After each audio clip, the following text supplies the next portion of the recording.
I just wanted to jump on to do a quick video on how we assemble our new dog memorial stained glass window ornaments. They're really pretty. They have a little tiny acrylic detail, and this one has the shape of the bone. They're almost identical to our cardinal memorial ornaments, except this pack actually comes with 52 of our most popular breeds. So each breed is a portrait of the pup sitting down, and there's lots of room for personalization on the bottom.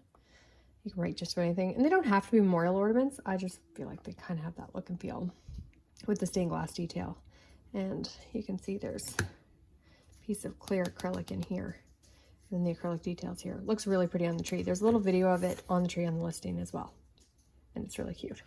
So this is the finished product. So the acrylic's actually sandwiched in the layers, so you don't see the acrylic from the side. It's just there. So we have 3 layers. We have our bottom layer, our middle layer, and our top layer, the acrylic insert, and then our stained glass pieces. So all you do is put on your middle layer. I just use wood glue for these parts. The acrylic insert, I don't even glue it because the middle holds it anyways. That goes in there. This gets wood glued on top as well. See, and that holds the acrylic in, so you don't even need glue to assemble it.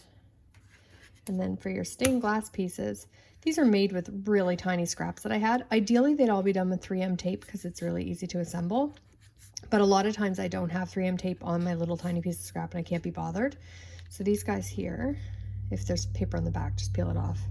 It's just a sample, but that's 3M tape if you pick that off. And they just fit right in.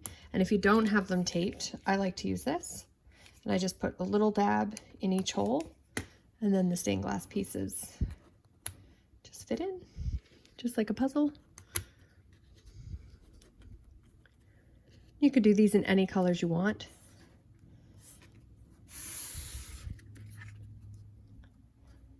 And they have really pretty stained glass look. And the lights show up through the tree. And again, this file comes with 52 different breeds. We have a bunch of different dog ornaments on our site actually, and there's a bunch that are more Christmas themed, some that are just plain, some with just the pet's face, some with them wearing Santa hats. And I've been asked quite a bit for memorial ornaments, and I felt like it's not a rainbow bridge, but it still has the rainbow colors, and I like the look of this. I just think it's really elegant on the tree. That's our dog memorial ornament.